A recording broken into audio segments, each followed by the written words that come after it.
The views, thoughts, and opinions expressed in the podcast belong solely to the hosts and not the host's past, present, or future employers.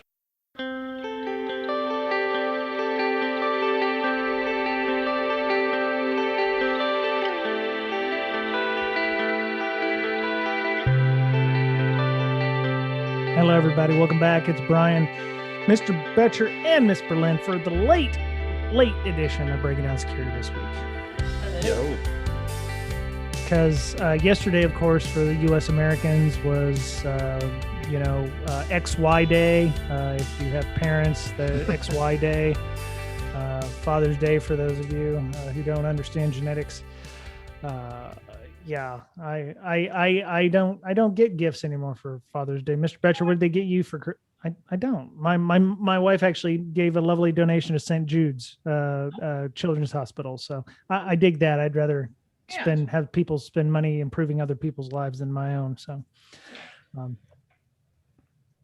I think I know I got a box of, and I don't know how many. I ate 3 of them, chocolate covered strawberries. Ooh. Nice. I love those. So yeah. The ones about the size big of your head, you know? Yeah. Yeah, pretty much. Those are good. Yeah, those are nice. Yeah, I went through the whole it's just a card holiday thing for a while, at that point it was like me and the wife, we just kind of donate to worthwhile charities. So for each other. Even we're doing that now for Christmas because it's like, what the fuck do we want to get each other for Christmas that we can't just buy for ourselves, So we tend to go the route of donating to worthwhile causes or whatever. Not a lot, but whatever it is that we would have tried to buy each other, it makes it a lot easier than trying to figure out that. So, that wasn't me. Is that you, Ms. Berlin? How are you doing? Sorry, I was trying to switch to headphones. That's it. You're fired. No, wait. I'm sorry. Nah, I'm just kidding. I didn't know you could hear anything. No, it's all good. We would have recorded yesterday, but you were actually at Wild West Hacking Fest. I was not yesterday. Where were you yesterday? Yeah, I had a very busy week. I can imagine so. I was at Wild West Hacking Fest, which we almost missed our flight going to, which had 3 legs. And then they changed our flight going back to a day early, so we had to change that. And then leave at like 6 a.m. And that also had 3 legs. And then I had to drive back and forth and get my kids. And then I went to besides Cleveland on Friday night and Saturday. And then Sunday I was here, but I had a friend over that I had to take back to the airport today. So who switches your flights early? Delta. The airline?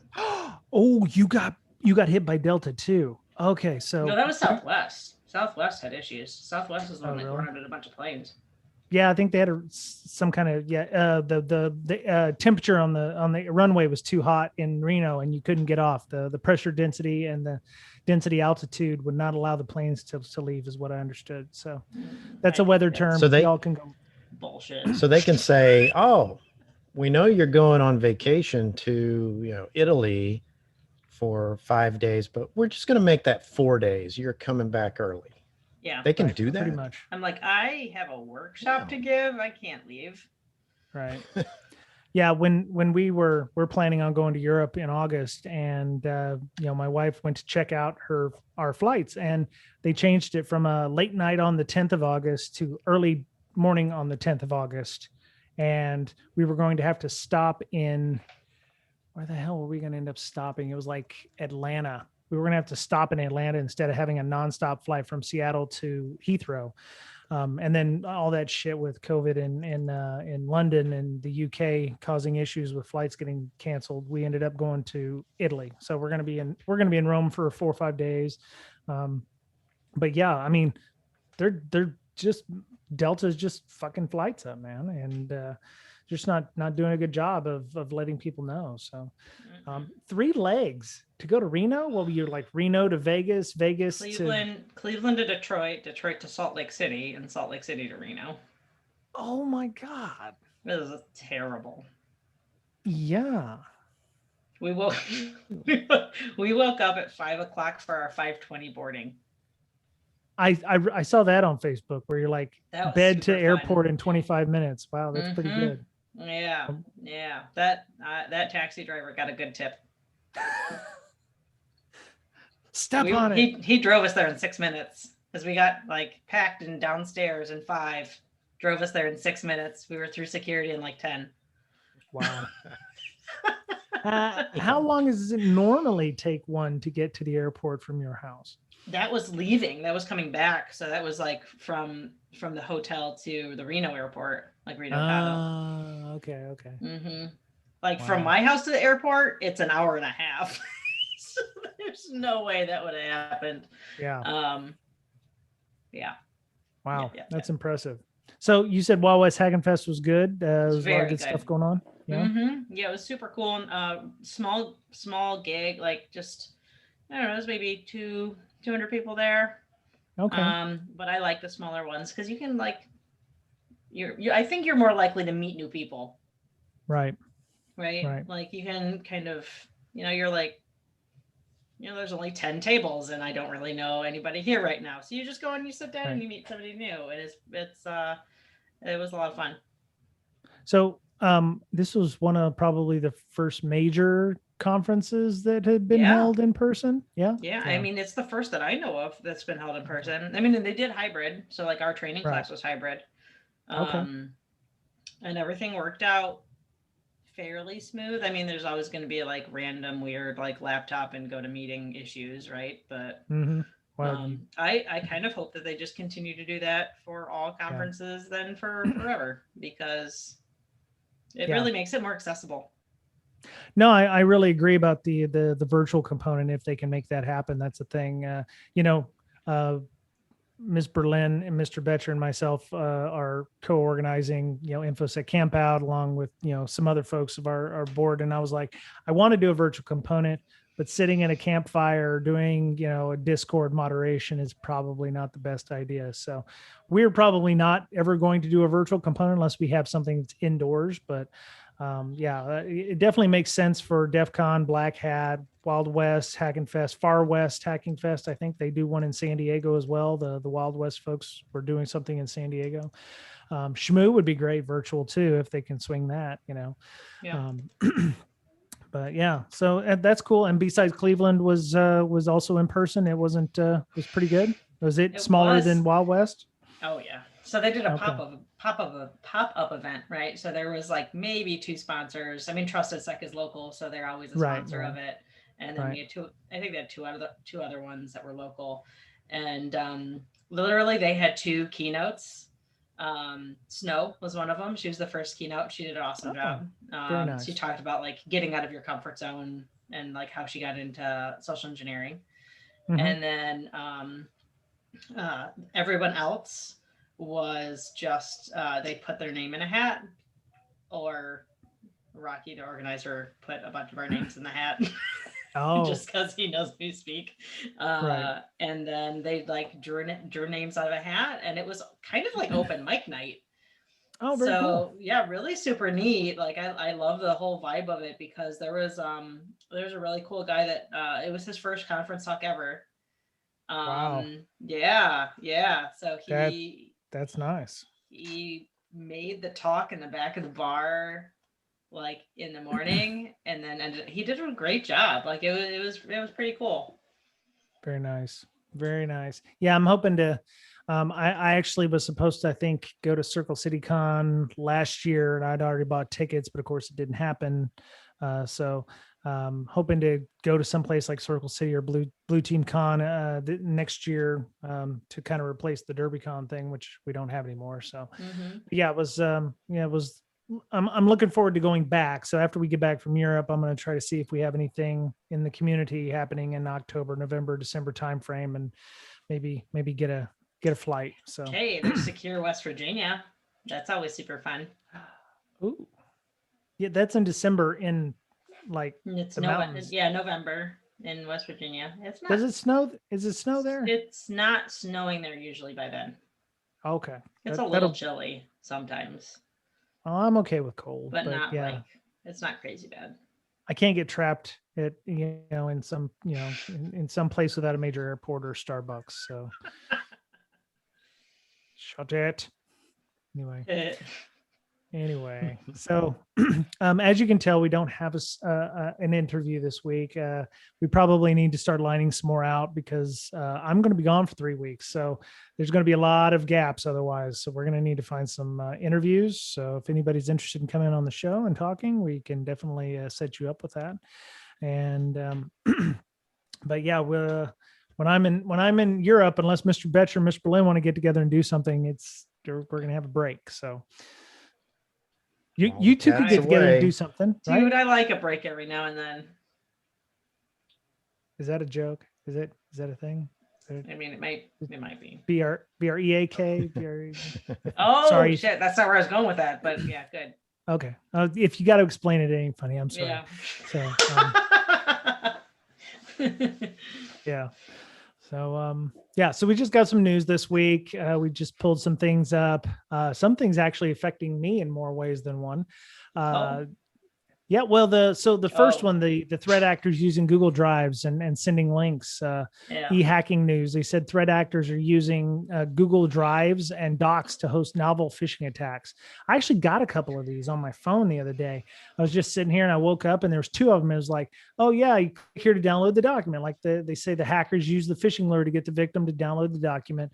Once they click, the page redirects to a malicious phishing website. It didn't work through my mobile browser though. All it did was show me a PDF and, I didn't do anything with it. So I just, deleted it and went on. So, nothing bad happened there, but, they said, according to researchers, once the hackers publish the lure, Google provides a link with an embedded tag that are meant to be used on forums to render custom content. But yeah, I got a couple of those and I was like, whoa, okay, maybe somebody actually wants me to look at something. And then I was like, oh, okay. So I clicked on the link. It wasn't a link. It was a notification on my phone. So I didn't click the link. I clicked the notification on my phone. Oh, wait a minute. So it wasn't just an email?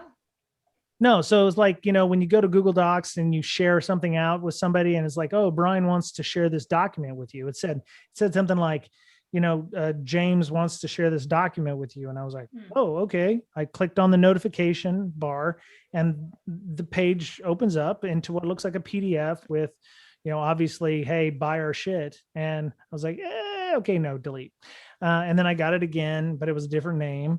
I assume that, that works for some folks, but it's like, I didn't click on the links in the PDF that was on my mobile device. So nothing happened. So, but yeah, it was really weird. But the thing is, you have to click the link and then click the other link within that. Right. Yeah, at least that's how it was working on my mobile device. I didn't actually get them in on my computer. I actually went looking for them, see if they were there. But yeah, the only thing that came up was, this was, let me see, maybe I didn't delete the logs. Let me see here. But yeah, that's the only thing that happened. So I was like, yeah, I mean, I guess it works for some folks if you're, getting there. I mean, obviously there was enough back and forth here. They said attackers using standard tools with Google Docs and Drive malicious links aimed at stealing victims' credentials. So, enable two-factor auth and yeah. Oh yeah. Like DocuSign. Oh yeah. Yeah. That one will get you one minute. DocuSign phishing email. Yeah. The view document button was a published Google Doc link that was actually a fake DocuSign login. Okay. Yeah. See, I didn't get that. I just got like what looked like a PDF. So maybe this is a variant of that or something that I got. So, well, thankfully nobody's tried to take over my account and I have two-factor auth on all the things. So, yeah, it's good if you've got that, but definitely make sure that you, teach your folks not to click on notifications in their don't click on notifications in your phones just in case. I've thought about running like phishing and user education awareness just in my family group. Like, oh yeah, like my kids and my mom and my aunts and like all of like just, we all have to do like user education stuff at work. I'm just going to force them to do it now too. Yeah. Well, my mother-in-law, she came up. Yeah, she came up here for a visit, and my wife was trying to send the boarding passes to her email, and she has an iPhone because I don't know why, but she has an iPhone and wasn't able to get her email. It looked like she hadn't gotten her email since May 1st, and somebody had, she tried to put her password in, it didn't work, and I was like, okay, that's a little odd. And so we tried to log in with a computer, and it was like, oh no, this has been changed 10 days ago. And she's like, I didn't change it. And I'm like, oh shit. Oh, no. Oh no. So we ended up being able to recover her account. And what had happened was she had taken it to like the Verizon store, and they must have changed her password to provision her phone or something with her Google account or whatever, and had changed it to what appears to be her actual phone number, which if you're a Verizon store employee, you should be ashamed of yourself. You should be ashamed of yourself for using those kinds of passwords, especially on people like my mother-in-law. So anyway, after we did all that, we set her up with 2-factor. We used SMS because I didn't think she would be able to figure out, Google Auth or Microsoft's Auth thing. But it sends her an SMS text if she's doing anything on her tablet or whatever. And I figured that's better than nothing. It will stop, a good number of folks, because she lives in Podunk, Nowhere, Texas. So she's not, sitting next to, hackers or anything like that. So, Right. But it was definitely trying to explain to her that, that, shit that she clicks on, or, items that she does, or her surfing habits can be bad. So, this is something, at least a way to protect your email from all kinds of stuff. Mm-hmm. So, even if it is SMS, get 2-factor auth put on something, she actually has a password book. So she has like 3 passwords that she uses for her important websites, and she writes them down. Yeah, my mom too. So, yep. I mean, she uses more than 3. She has got a couple pages of passwords, but I tried to I actually even typed all of them in to LastPass and set it up for her, and she still doesn't use it. Nope. Nope. Like, well, which is why nobody's going to break into your house and steal your passwords. So whatever. Exactly. It's like, I didn't try to teach my mother-in-law the fun that is 1Password or anything like that. So it just doesn't fit her threat model, if you will. I did some personal threat modeling recently. Because I posted a picture online of my truck that I currently have, which is like giant hillbilly rusted out truck, and my new car. Right. Weird. And I tweeted it out. Right. And I didn't blur out my license plate. Right. Okay. And I had somebody and I hate that I respond to people, right, when they say Don't stuff. feed the trolls, man. I know sometimes I can't help myself. Right. And it was like, you're in information security. You shouldn't be posting stuff like that online.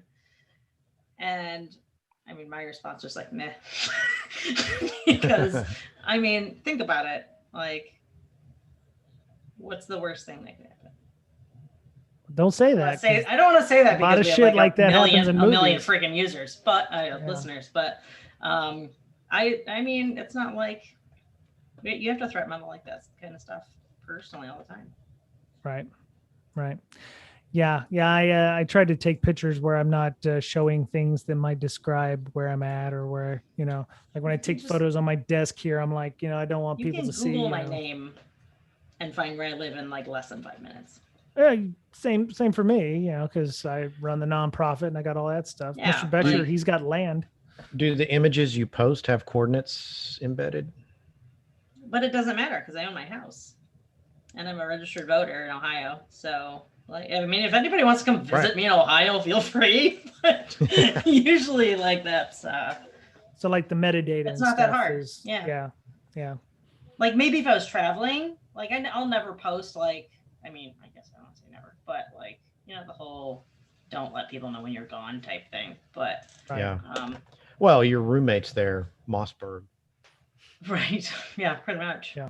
I've got vicious cats, so if anybody tries to come to my house when I'm not here, So yeah.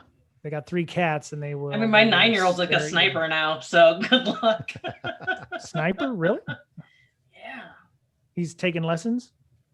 Yeah, he's going to be competing in national matches. He can shoot at 1,000 yards without a scope.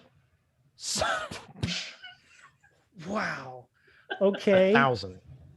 That is impressive. How big is the That's target? impressive. I don't know, like a small dinner plate, so like 6 inches, That's impressive. maybe.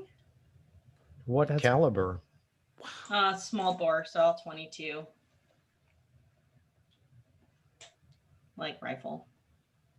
Damn. That's pretty awesome. I'm not gonna lie. There's if you're hunting, you should be stalking and using a bow and arrow, or if you're like 3,000 yards away or 3,000 feet away, that's impressive. Mm-hmm. So, wow. Well, good on him. Sure, it's not 100 yards. Sorry, 100 yards. Okay. Oh well, Yeah, that's less. Because 1,000 yards with a 22, you'll have to I was like thinking aim feet. into No, the clouds. I was thinking feet at first, Okay. but then no, it's 100 yards. I mean 3,000 hogshead to the rod or whatever. yeah, So and that's still only 333, but whatever. Yeah, it's 100. But That's still, not bad. 100 yards is still a lot. The full football field. That is a long way. I couldn't shoot that far. I can't see the target that far away. Right. I could do 50, but 100 that's a stretch. Yeah. It's pretty good. That would be not bad. Yeah. All right.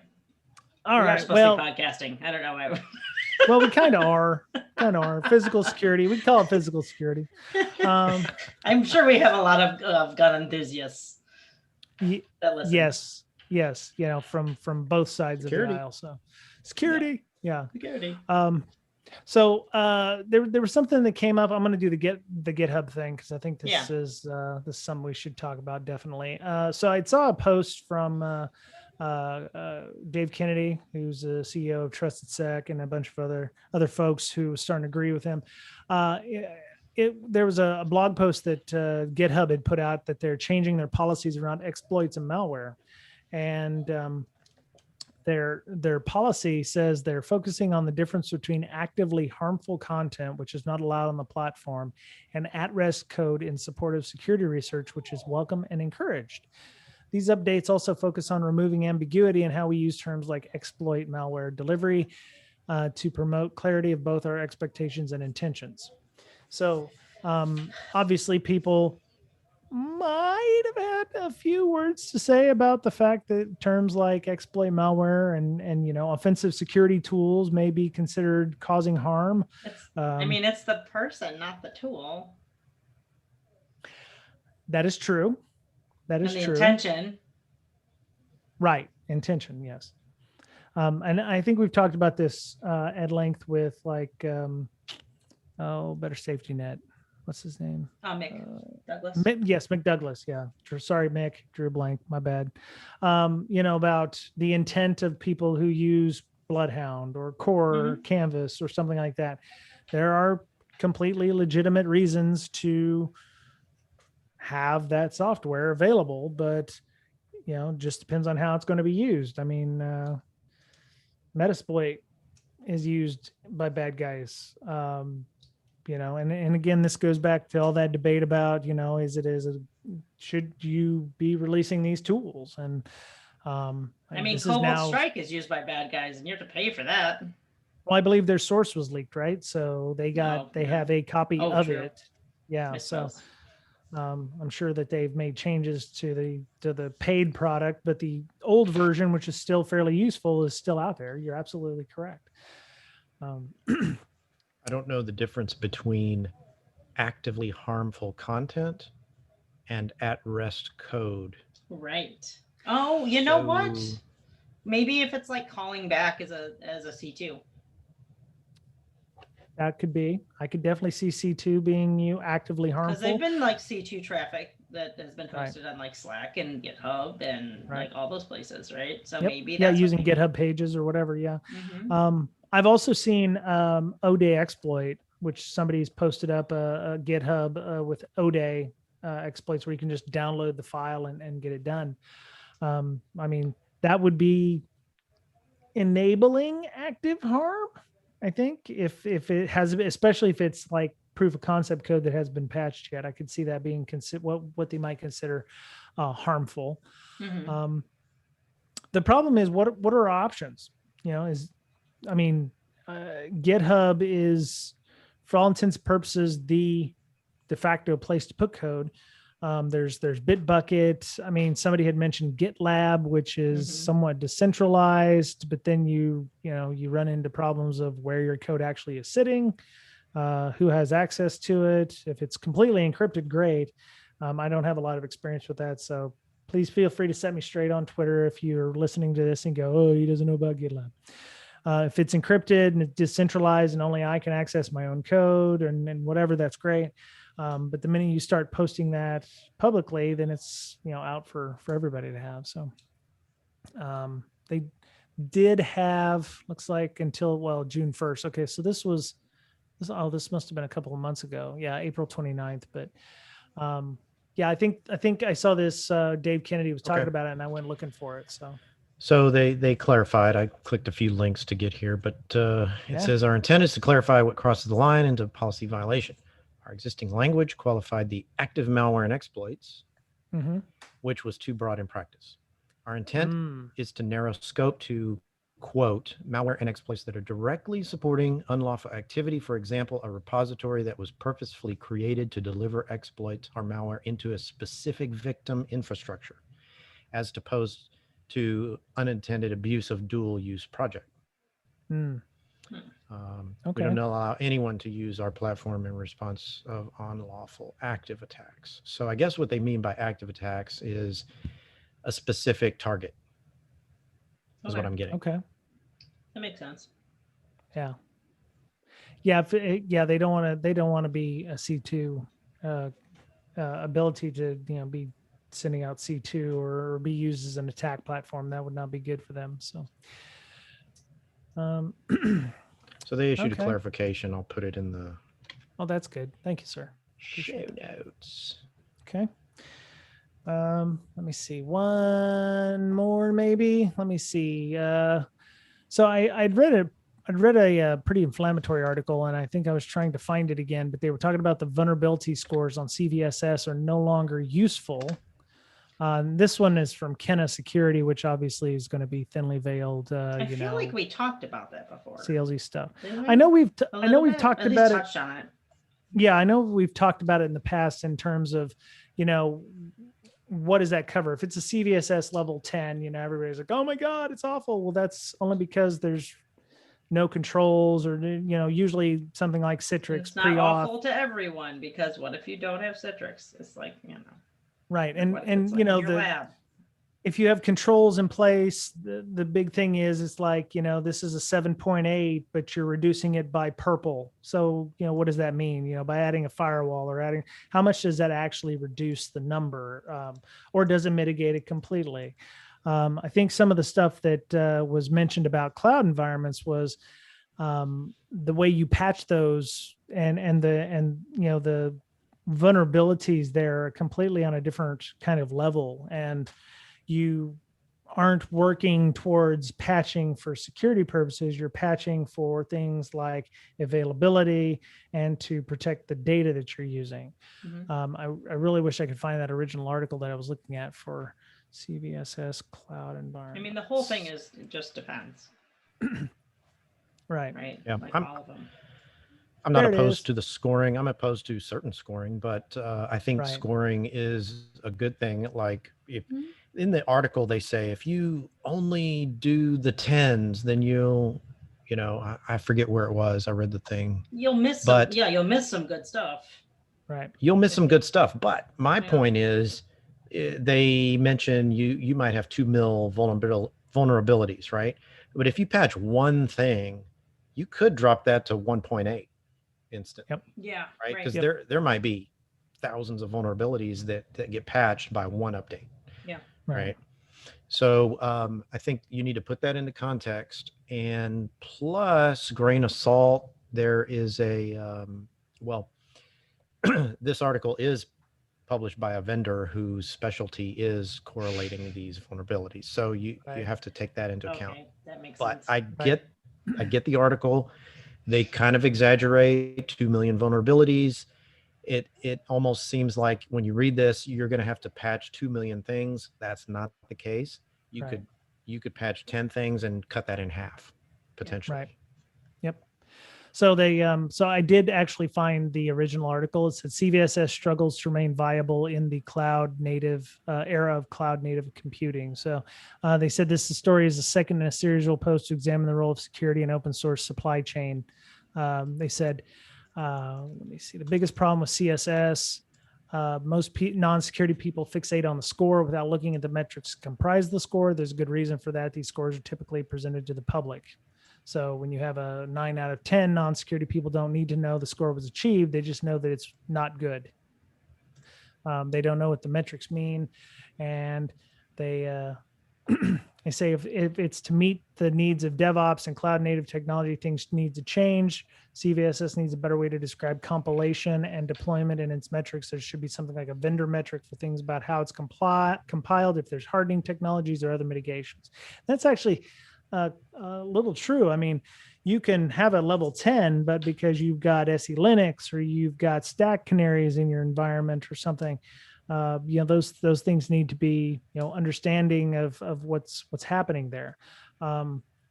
They mentioned, are you using Docker or Docker Compose? These are some of the things they expected in terms of metrics for how it's compiled. If you're using kubectl minikube or Kubernetes or Docker Swarm, or if you're using custom or pre-constructed YAML. So there you go. So they're trying to say, what platform you're using also makes some things harder. One vendor maybe used a hardened compiler flag would render a vulnerability ineffective, meaning it might turn a remote code exec into a denial of service, for instance. NVD using a base score doesn't account for this. Some people use NVD as a single source of truth and opt to use it rather than a vendor score. So, I mean, that makes sense. I mean, Mr. Betcher, when you're compiling code with LogMD, you're probably using all the necessary flags to do all the things, right? So if there was a vulnerability in a library that you use, if you've got all the stack canaries and all the protections in place for that, you're right. There might be an RCE, but because you've got those flags in place, you just turned it into a denial of service instead. So, yes. Yeah. Yeah. I mean, you could turn the warnings off and all that stuff, right? So, right. But it's highly discouraged by the compilers themselves. And right. if you always update, you might have to fix a few things with each update, right? Because they're going to find stuff. Right. But then when you get rid of those warnings and errors, you know that your code is a little bit better as far as security content goes. Yeah, my biggest thing about is not the CVSS scores; it's all the embargoes.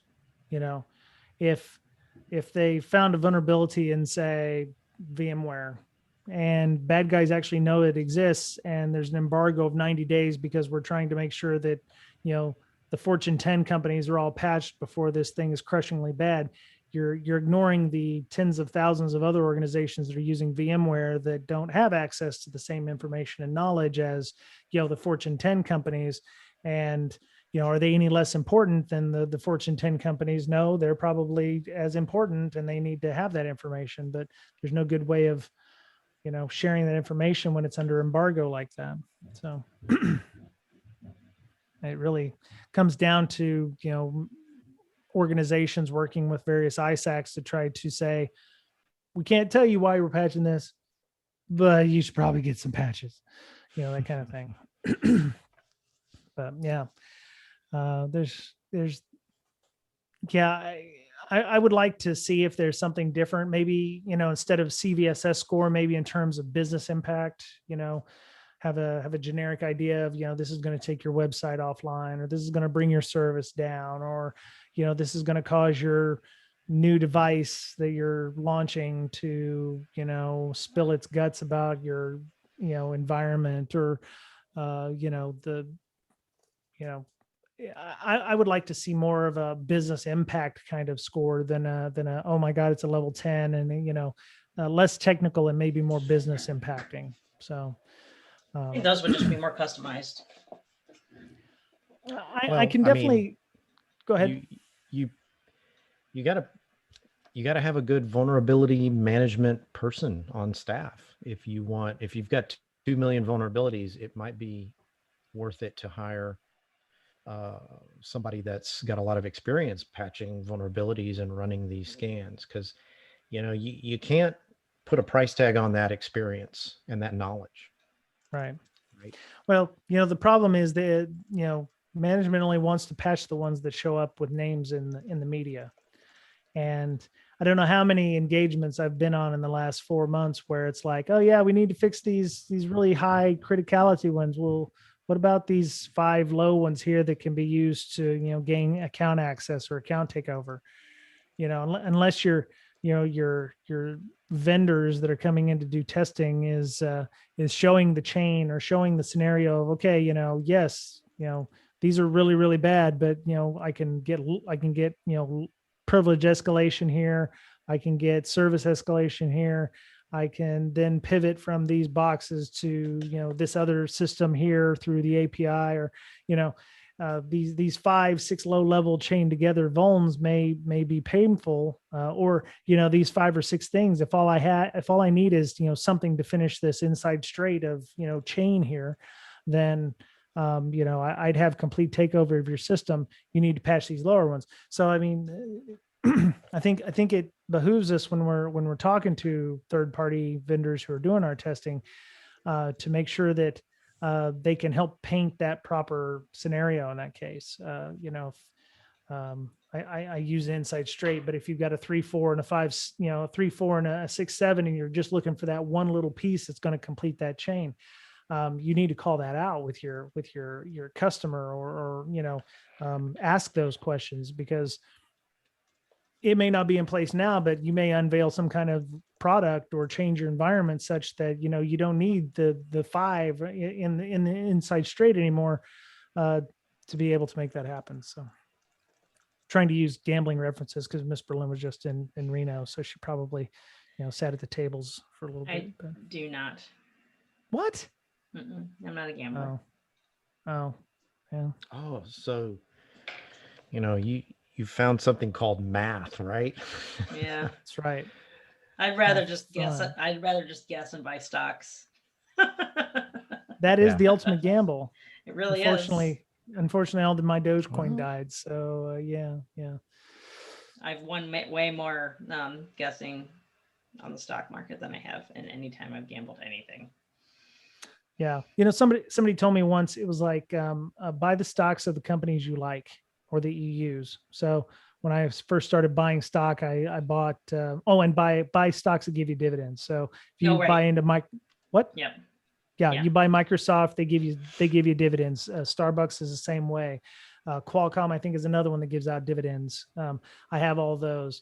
I actually thought about giving a money management 101, like budgeting 101 thing in the Mental Health Hackers Village at some point. Yeah, that seems to be not super. It seems it's super like taboo, right, for people to talk about, and so is mental health. So I thought it might fit well in like the whole culture idea of it. Makes sense. Yeah, I could definitely see that. Mm-hmm. Yeah, some of us, get jobs that we're making more money than we've ever seen before. And we want to go and, I myself did not come from money, and I find it very hard to not go on to Amazon and just buy $500 worth of stuff because I can. And, it is a struggle sometimes, and for those of us who have addictions, we quit, we quit drinking, but then something's got to fill that hole. So it's like, oh, I'm going to go shop, or I'm going to go eat chocolate all day. And, so sometimes those addictions need to fill themselves. So, or like mine during pandemic, I was like, oh, I'm going to work out a lot, and, or, walk 11,000 steps a day. So, but yeah, I think we can probably stop for this week. I think, Ms. Berlin, you're doing some great work. Your shirts are on sale, right? Until the end of the month. They are. We only have like 4 days left. Well, hopefully if you orders. Yeah, I actually bought my a new purple one. I don't know if it's the purplish one like the original, but it's Royal Frost or something like that. I think that's we've added a couple things and changed a couple things around because I don't know, I just wanted to give people more options, and I really wanted a hoodie. So I added the hoodies on there. I liked my purple pride shirt with mental health hackers. I wear it around quite a bit. So they're very cool. I like them a lot. Yep. It's one of my favorite shirts. I like purple. So, is there a link that we can send or, add to the show notes? Yes. We can just say it'll expire I just say, it expires like the 25th or whenever it does. But, yeah. So we need to sell some more. And like the picture that I posted probably could have been better because it looks like there's only women's sizes or like women's cuts. And I thought that okay, that was yes. I thought there's like two different purple colors, so I think I may have gotten the light purple, not the dark purple color. So I may have to go back in and buy another t-shirts. And then there's long sleeve. Oh yeah, I saw the long sleeves. Those are very nice. So. Yeah, those are nice. Yeah. So if you are a conference organizer and you'd like Miss Berlin to come and do a conference workshop or a room for mental health hackers, how would people get a hold of Miss Berlin? So depending on what for, now that like there's a lot of things going on. High demand. But no, not that. Just like I decided to do too many things again. It's just one of those. I like my life is like a roller coaster. I end up signing up for too much stuff eventually, and then hope to not crash. So if you want to do anything in regards to mental health hackers, we have villages coming up all over the place, and we're doing a whole bunch of cool stuff online too. Cool. But info at mentalhealthhackers.org or at Hackers Health. Anything you want to do on tabletop or playbook training, we're actually starting to do those internal to companies now, which is super fun. I know. I'm so excited because it's just like, it's a lot of like, I don't know. I never thought training would be so much fun to give. But it is. And so we're doing that. And that is our totally not a fake business. What's my email? Amanda at cybersecurityconference.training. Okay. And then, at InfoSister for anything else. Right on. Awesome. Yeah. Mr. Betcher, you've got a few things going on too, yeah? Yeah, well, if you're into digital forensics or incident response, or you want to explore that, check out log-md.com. Very nice. Okay, and people find you on Twitter? At BetcherPwned, my last name, PWNED. Very cool. All right. So we announced InfoSec Campout on Tuesday, and by Sunday evening on the 20th of June,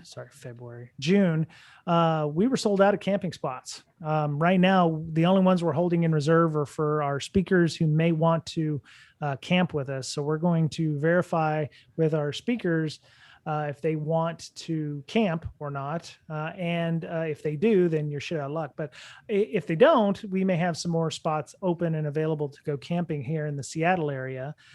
There's a link in our show notes for that, or there will be. Oh yes, there is. There's a link in the show notes. I'll put it at the bottom of the page here. I was just, it's one of those things where I was like, I'm going to announce it, and God, I hope somebody actually wants to come and join us. And then it's like within 5 minutes we had our first, ticket, and then we had like 10 sold on Sunday, and I was like, oh my God, people actually want to come and do stuff. Can you buy the shirts on the Eventbrite link too? I don't remember. No, those are on Shopify. Yeah, if you go to infosecampout.com, which is our conference page, updated by Miss Wendy CK on Twitter, Miss Wendy Knox Everett. You can get the t-shirts, which, oh my God, Ms. Berlin created all the logos for those things, and then met. I did the concept, anyways. No, you did phenomenally great, because you took them so far, and then Michelle Domko, who is Matt Domko #cyber, and Nuka Bella, she's Nuka Bella, art by Nuka Bella, I think, on Twitter. Mm-hmm. She opened up the Shopify for us so that we can actually go and get those. When you buy a ticket with our conference, you get a code that will allow you to. Let me double check. Nuka Bella. And we're going to actually start working on some other stuff too. Nuka Bell. So Yeah. Matt like hooked me up with her, and we're gonna like do more artwork stuff. That will be fantastic. I'd love to get some stuff for the break sec. Yeah. TPub's kind of old and busted now that I think about it. I mean, you can get more stuff on TPub, but yeah. So yeah, Nukabelle, Nukabelle. She has a whole website. She has a Redbubble page of her own where you can go and look at some of her art, which is kind of cool. Who doesn't like, T-Rexes with monocles? Oh no, that was Electrosaurus. Sorry. Looks like Nikola Tesla on her website there. You can go check out her stuff at Nukabelle. Excellent work. She turned Miss Berlin's pretty much pencil drawings into graphic artists. So she did a phenomenal job, and we paid her for that because we pay artists. We paid Miss Berlin for her time and effort too. Because we believe in paying artists for their work. So, matter of fact, that was the first time I've ever gotten paid for artwork. Well, you've given us the originals, and now once you kick the bucket, they'll be worth even more. Right, you're right. NFTs, man. We're gonna make NFTs out of all of them, so everybody can Brazilian dollars on NFTs. So. Yes, excellent. Anyway, so at InfoSec Campout on Twitter, you can follow the conference going on there. We're not going to record the talks, so it's going to be very Sky Talkish. If people want to drop OD, I'm not going to stop them, but we also won't record them. The podcast is at Breaksec, BRAKESEC, and you can follow me on Twitter, Brian Brake, BRYANBRAKE. You can check out all our links on breakingsecurity.com, BRAKEING security.com. That'll give you links to Apple, Google, iHeartRadio, any of the other popular podcast platforms to find our show. Thank you to our Patreon members for their assistance, in helping us with doing things like being able to prep for the conference and being able to reserve campsites and spots for the conference, and their support helps make our conference that much better and makes it sponsor free. We don't have to engage sponsors because of our Patreon supporters. So we appreciate that. And that was it for this week. Everything I like the idea of us getting back to, not having to, be in fear of our lives for COVID. So that's always a nice thing. Mm-hmm. I'm hoping that more people will be able to get out and enjoy conferences, or, be able to enjoy them from the comfort of their own home if they'd like. And hope everyone has a good week. Be kind to people if, they're still wearing a mask, or if they're not wearing a mask.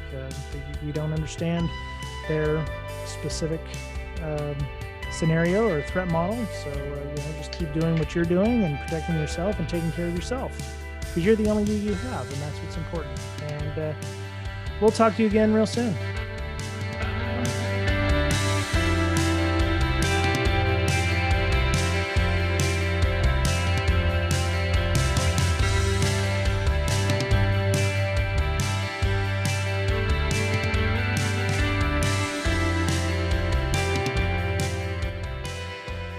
Okay, and we're done. Yay. We'll do it in post. Fuck it. We'll do it in post.